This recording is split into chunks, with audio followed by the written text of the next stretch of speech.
Hadirin wal hadirat, kaum muslimin wal muslimat rahimakumullah.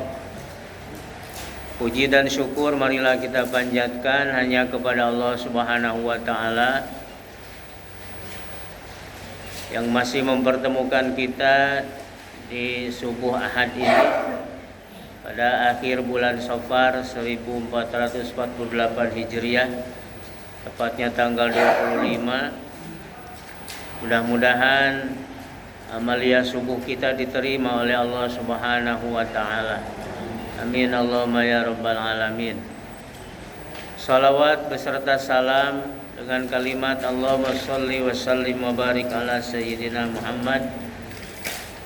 Semoga senantiasa menghiasi lisan kita dalam kehidupan sehari-hari, dan kita nanti di akhirat qadarullah dikelompokkan sebagai orang-orang yang terkategori umat Nabi Muhammad yang berhak memperoleh syafaatnya. Amin ya rabbal alamin. Hadirin kaum muslimin rahimakumullah, kita lanjutkan kajian kita dengan memasuki materi yang ke-34, submateri ke-120 dengan tema du'aul hammi wal huzni. Doa penawar hati yang duka, doa hamun dan huznun. Sebelum ke doa itu di sini dijelaskan wasayati ba'dahu babu du'aul karbi. Nanti setelah bab ini ada juga bab mengenai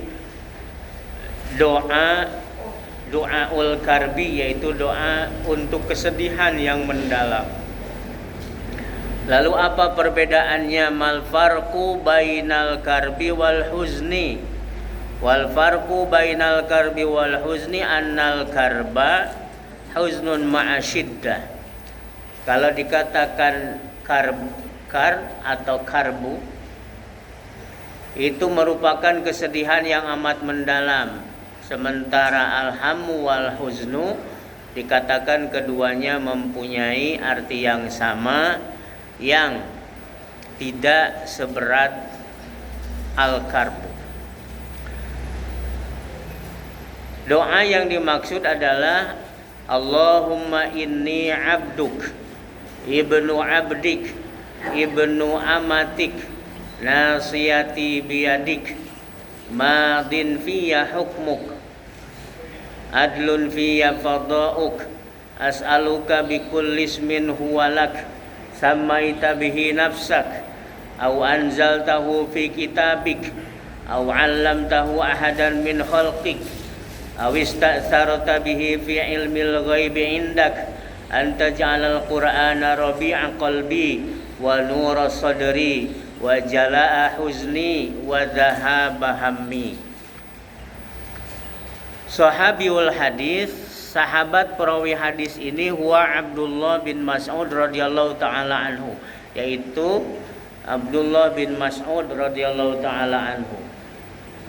Sabda Nabi sallallahu alaihi wasallam, inni abduk atau inni abduka wa ibnu abdika ibnu amatika, itu merupakan idharut tadzallul wal khudu wal i'tirafu bil ubudiyah, yang artinya sesungguhnya, yang terjemahannya itu sesungguhnya saya adalah hamba engkau, putra hamba engkau yaitu Adam alaihi salam, putra hamba perempuanmu yaitu Hawa.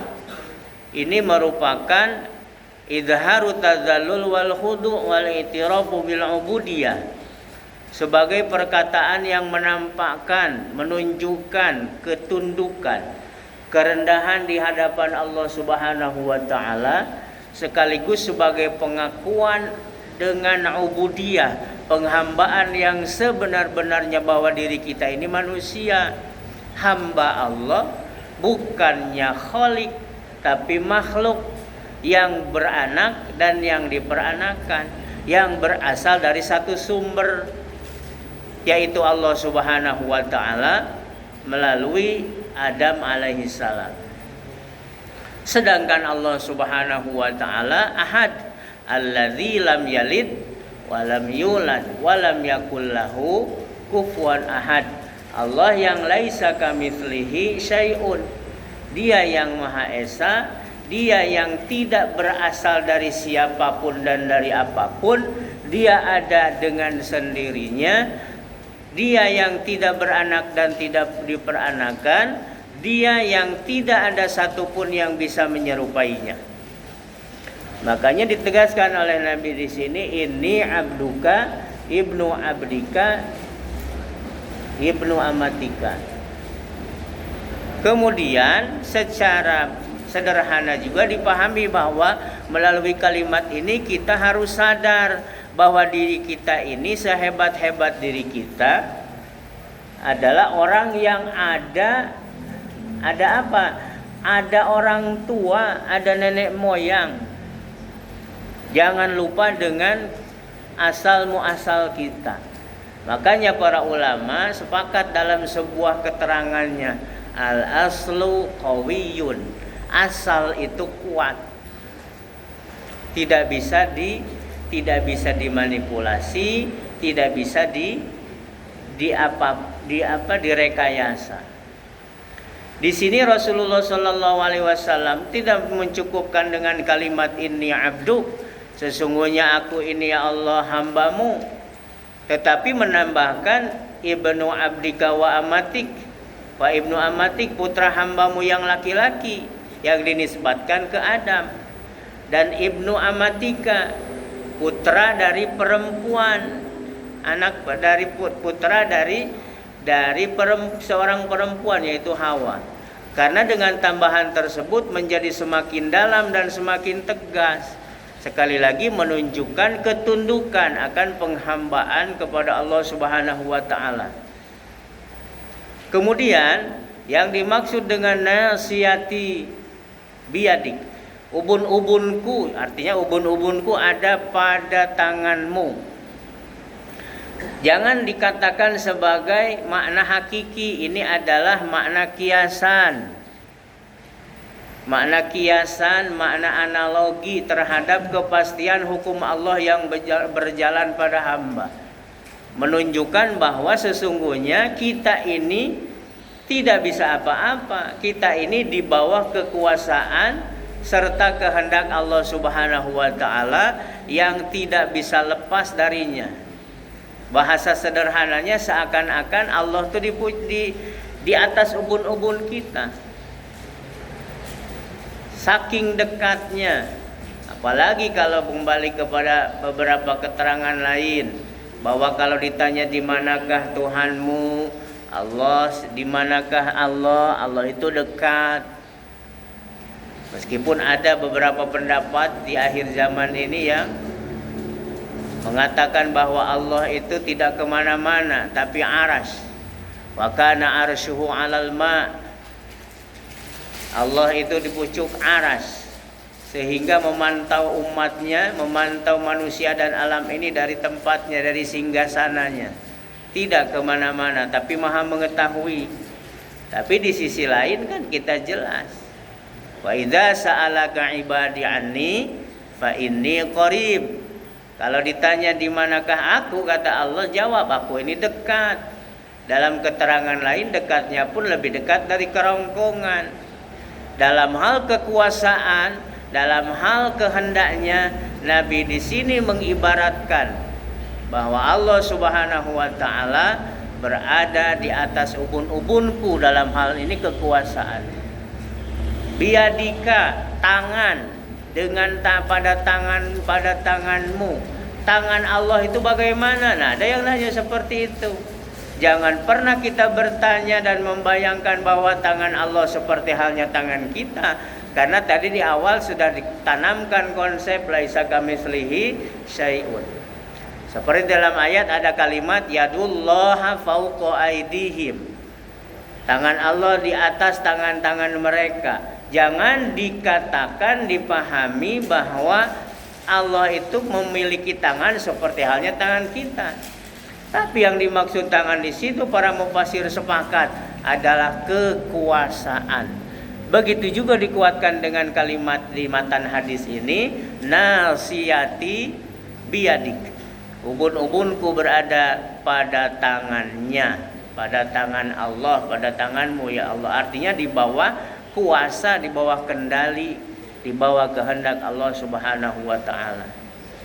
Kemudian adlun fi qada fi adlun fi qada'uk. Yang dimaksud dengan kalimat ini yang artinya keputusan apapun yang engkau berikan kepadaku semuanya adalah adil. Ingat bahwa Allah itu maha adil. Allah bukan maha zalim, sehingga mustahil Allah zalim. Allah maha adil sehingga mustahil Allah zalim. Karena keadilan adalah sifat Allah Subhanahu wa taala. Sedangkan kezaliman sifat mustahil bagi Allah Subhanahu wa taala. Apa yang dimaksud keadilan? Apa yang dimaksud adil atau keadilan? Adil atau keadilan adalah menempatkan sesuatu pada tempatnya. Makanya kalau ketika kita dulu, kami lagi belajar ilmu tajwid, pas pelajaran idgham hampir sama katanya idgham itu dengan adil. Nyerempet ke masalah adil. Apa arti idgham? Idkhalu syai' ala syai' katanya. Memasukkan sesuatu pada sesuatu, itulah idgham. Adil juga do' makanahu syai' fi syai'. Meletakkan sesuatu pada sesuatu. Dengan bahasa kita sekarang, meletakkan sesuatu sesuai porsinya, menempatkan sesuatu sesuai porsinya. Dikatakan adil bukan berarti sama.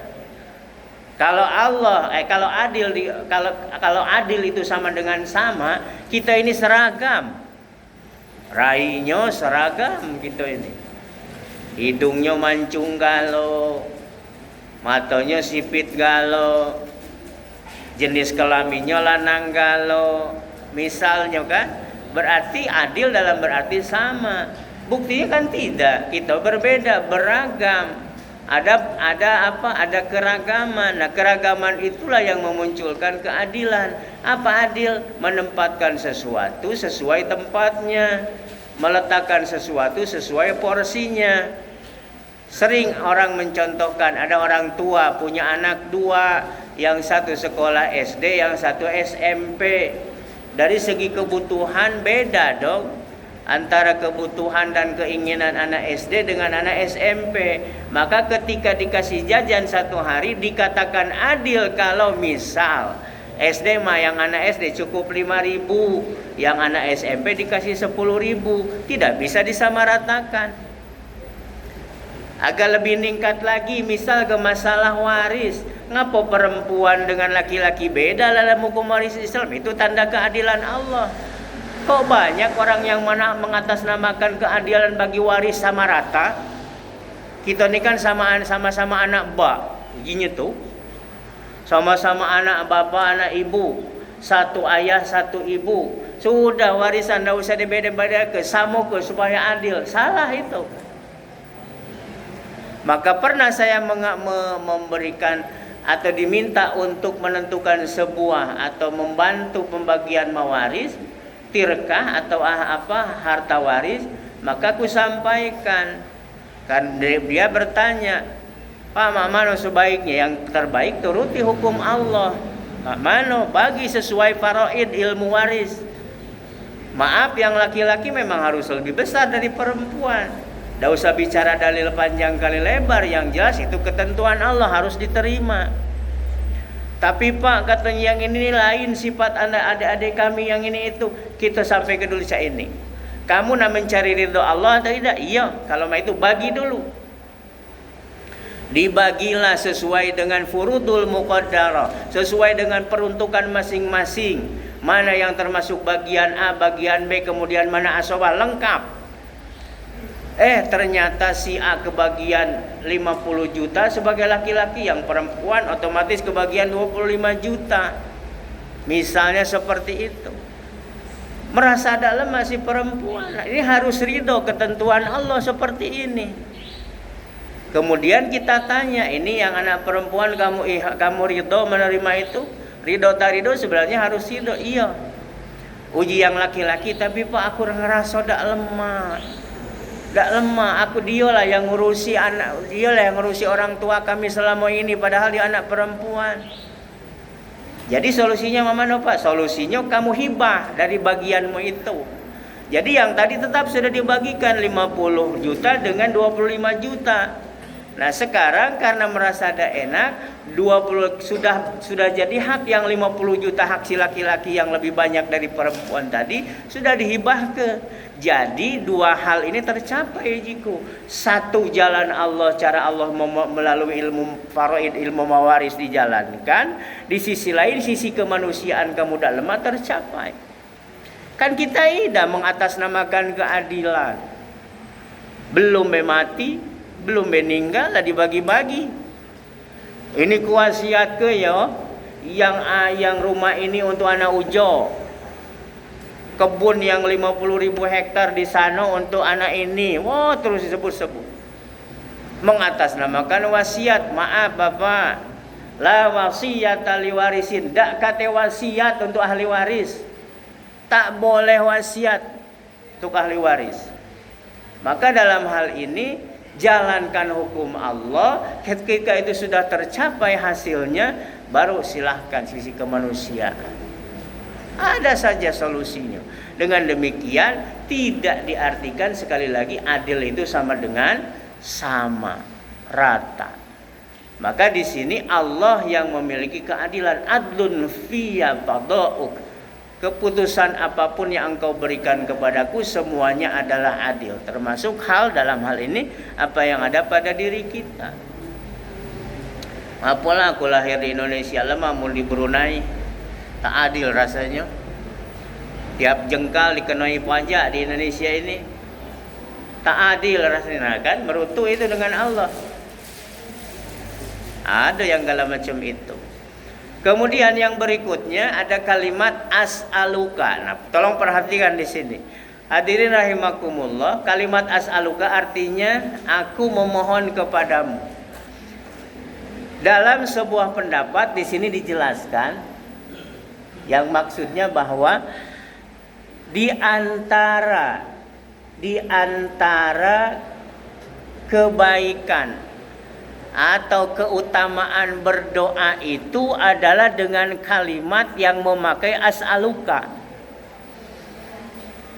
Sekali lagi, menurut penjelasan di kitab ini, di antara kebaikan, keutamaan dari permohonan kita adalah doa yang kalimatnya diawali dengan as'aluka.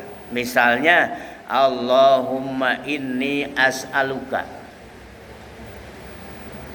salamatan fid din, atau nas'aluka kalau di jamak ke. Allahumma inna nas'aluka mujibati rahmatik. Allahumma inna nas'aluka min fadlik. Terus Allahumma inna nas'aluka as'aluka. Apa artinya, apa maksudnya? Karena ini merupakan adab sopan santun orang yang memohon. Yang kondisi seperti ini menunjukkan taqarrub ilallah, pendekatan diri untuk dikabulkannya doa kepada Allah Subhanahu wa taala. Apalagi yang diminta itu adalah Allah sebagai Tuhan yang Maha Pemurah, Maha Pengasih. Diawali dengan istilahnya itu butuh niat gitu. Allahumma inni as'aluka, ya Allah, sesungguhnya aku memohon kepadamu. Mohon. Kalau bahasa anak-anak sekarang kan minta jajan, mah minta jajan mah. Dikasih 10.000, mah adek ini ada perlu, please deh. Nah kata please deh itu, please deh mah lebih lama cak 2.000, adek ini ada perlu. Memohon, memelaslah kepada Allah, jangan kepada selain Allah. Tuh. Tapi jangan juga ke Allah, ya Allah, please deh ya Allah, turunkanlah hujan. Ya Allah, hujan. Kayak tadi ku selipkelah doa minta hujan. Dah. Jauh nian caknya hujan. Kalau kata orang Sunda ini sekarang notorogan. Lah panas, ngebul, susah banyu, macet pula. Kata ambean. Tuh. Tapi inilah ujian, kita sama-sama bermohon kepada Allah supaya diberikan kekuatan dan kesabaran. Sungguh Allah lah yang Maha Pemurah di antara seluruh yang pemurah. Jika hambamu tunduk khusyuk kepada Allah, merendahkan diri kepadanya, menampakkan kerendahan serta kebutuhan, maka katakanlah dengan menyebutkan inni as'aluka, menunjukkan semua itu. Kemudian yang berikutnya, hadirin rahimakumullah, ada penjelasan mengenai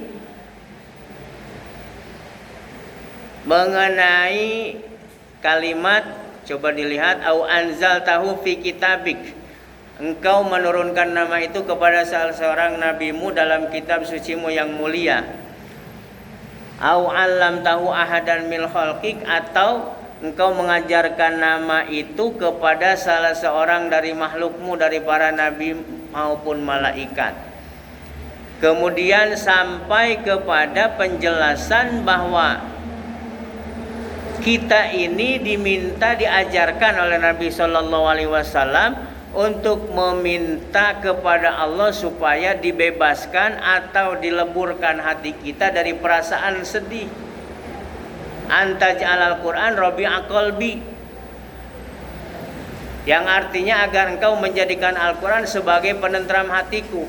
Di sini ada semacam penjelasan yang terselip bahwa di antara cara untuk menghilangkan kesedihan yang kita alami adalah melalui ayat Al-Quran, melalui pembacaan Al-Quran. Di sini pada kalimat matan hadis ini, antaj'alal Qur'ana rabi'a qalbi, engkau setelah berdoa dengan sebuah pengakuan tadi sampai ke kalimat ini, agar engkau menjadikan Al-Quran sebagai penenteram hatiku. Artinya dalam pelaksanaannya, ketika kita berdoa supaya dileburkan segala kesedihan kita, bacalah ayat Quran terlebih dahulu, agar engkau menjadikan Al-Quran sebagai penenteram hati. Dan ini bersesuaian dengan penjelasan ulama bahwa di antara fungsi Al-Quran itu adalah penenang hati. Al-Quran menjadi sebagai penggembira, pembahagia, dan penenteram hati siapapun yang membacanya. Kemudian wa nura sadri, cahaya hati, maksudnya bahwa Al-Quran itu menjadi pelapang dada hati kita. Karena jika hati terasa lapang, ia akan menjadi cahaya. Orang yang lapang perasaannya akan membawa kepada perasaan sumringah. Kalau sudah sumringah, wajah pun cerah. Kalau sudah cerah berarti ibarat bercahaya. Maka dari itulah wa nura sadri, dengan membaca Al-Quran Allah akan menanamkan cahaya pada hati kita. Kemudian dengan membaca Al-Quran juga wajalah huzni, menjadi penyebab hilangnya kesedihan. Kemudian wadhahabahami, jadi menjadikan Al-Quran itu sebagai penghalang kekalutan hati. Hadirin rahimakumullah. Lalu di sini ada penjelasan apa bedanya huzni, hammun dengan huznun. Kalau hamun itu kesedihan yang akan terjadi. Kita ini kan bisa saja tidak gembira terus, pasti suatu ketika akan mengalami kesedihan. Nah, yang akan terjadi, kesedihan yang akan terjadi, duka yang akan terjadi diistilahkan dengan hamun. Adapun huznun adalah kedukaan, kesedihan hati yang telah terjadi. Nah, melalui doa ini kita meminta kepada Allah Subhanahu wa Ta'ala supaya dijaga, dipelihara, dilindungi dari kedua kesedihan ini. Sampai-sampai dalam hal ini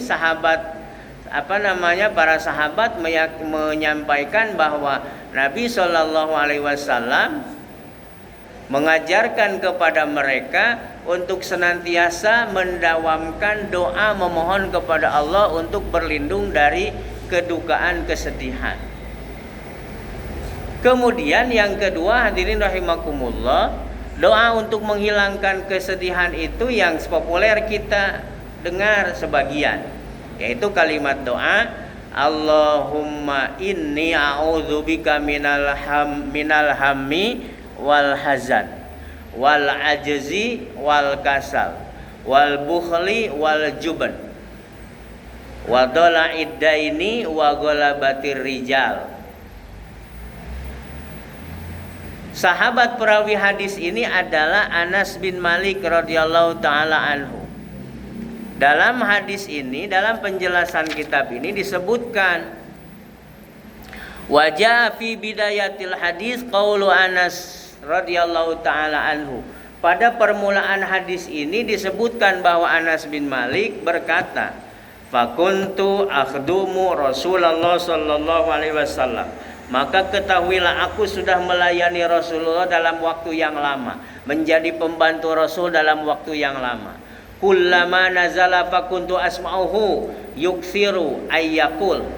Ketika doa itu diturunkan, yaitu doa Allahumma inni a'udzubika minal hammi wal hazan dan seterusnya ini, saya selalu mendengarkan beliau mengucapkan itulah. Allahumma inni a'udzubika minal hammi wal hazan. Ya Allah ya Rabbi, sesungguhnya aku memohon kepadamu dari hamun dan huznun. Tadi sudah dijelaskan, hamun huznun itu artinya kesedihan dan kegelisahan. Secara bahasa keduanya sama-sama kedukaan, kesedihan. Cuman satu yang akan datang, satu yang telah berlalu. Ya Allah, sesungguhnya aku berlindung kepadamu dari kesedihan, kedukaan atau kegelisahan dan kegelisahan. Kemudian wal ajzi wal kasal, dan aku berlindung kepadamu dari ketidakmampuan dan kemalasan. Wal bukhli wal jubni, dan dari pelit, wal jubni wal bukhli wal jubni, dari pelit dan pengecut. Ada pelit dalam bahasa Arab bakhil sama dengan kikir. Ada syuhun, syuhun juga diartikan pelit, tapi syuhun ini lebih parah dari bakhil. Bakhil ini misal ado barangnya tapi dagala ngenju, bakhil. Tapi kalau syuhun, dia itu bukan cuma ndak ngenju, tapi nak nguasai pulau yang orang lain, itu tamak. Maka dalam beberapa keterangan syuhun itu dikatakan tamak, serakah. Maka mengenai syuhun ini Nabi Shallallahu Alaihi Wasallam memberikan penjelasan khusus. Wattaqus syuha, dan waspadalah dengan penyakit syuh. Syuh itu bakhil yang dilandasi dengan ketamakan. Fa inna syuha ahlaka man kana qablakum hamalahum. Karena sesungguhnya sifat syuhun itu sudah menyebabkan orang zaman-zaman dahulu itu, orang-orang zaman dahulu celaka. Bahkan saling menghalalkan dan saling menumpahkan darah. Dalam kalimat hadisnya itu wastahallu maharimahum ansafaku dima'ahum. Nah, di sini kita berlindung kepada Allah melalui doa ini dari sifat pelit dan pengecut. Pengecut itu sifat secara emosional yang kurang berani. Kita memang diciptakan oleh Allah itu tak kate yang berani galau, ada yang berani, ada yang setengah berani, ada yang penakut, tapi ada yang lebih berat, pengecut. Pengecut inilah penakut tak bertanggung jawab, itulah pengecut. Kemudian wadhala'id dain wa ghalabatir rijal, dan aku berlindung kepada Allah dari lilitan hutang. Naudzubillah min dzalik. Hutang itu ya hutang yang dapat menjerat kita bukan hanya di dunia ini, akibatnya sampai akhirat kelak. Jadi sesedikit apapun hutang tetap hutang, sifatnya materi. Mana dengan hutang budi, hutang jasa, itu lain cerita. Hutang itu adalah sebuah keadaan yang harus dimintakan perlindungan kepada Allah. Pernah beberapa kali di majelis ini ku sampaikan, kalau guru kami menyampaikan pesan, kalau nak berutang pikirkanlah minimal yang paling kalau terpaksa untuk kebutuhan pokok, nah baru berutang. Ya misal ada katenian beras di rumah itu, belum datang gajian, belum ada rezeki, nah tahanlah berutang, enggak apa-apa. Ini berutang untuk poya-poya. Iya, cuman untuk beli pulsa, main TikTok, berutang. Nah ini yang enggak kena, berdosa. Apalagi kalau sampai tak terbayar. Apa efeknya? Ghalabatir rijal, nanti akan jadi jadi kendali, jadi apa? Jadi orang yang dalam kendali orang lain. Maaf ngomong tuh bahasa ghalabatir rijal ini, kalau dalam bahasa hadis ini dijelaskan bahwa orang yang kenolilitan hutang itu kan berat perasaannya. Maka dengan demikian jika orang berhutang tidak memperoleh hal apapun yang dapat melunasinya, maka pertama gundah gulana, kemudian kedua terkesan nurut dengan orang yang menghutangi. Nak di A, nak di B, nak di hitam, nak di putih. Akhirnya kan terjadi kesenggangan. Dengan demikian maka berusahalah kita untuk senantiasa menjaga diri dan meminta perlindungan diri kepada Allah dari hutang. Apalagi sampai dikejar-kejar apa debt collector ya. Naudzubillah min dzalik. Dikejar sampai ke mana-mana. Yang dimaksud dengan kaum laki-laki di sini yang ghalabatir rijal ini sama dengan orang zalim. Orang zalim itu kalau bahasa kita sekarang ya kreditur yang ya mungkin mengarah kepada rentenir dan lain sebagainya.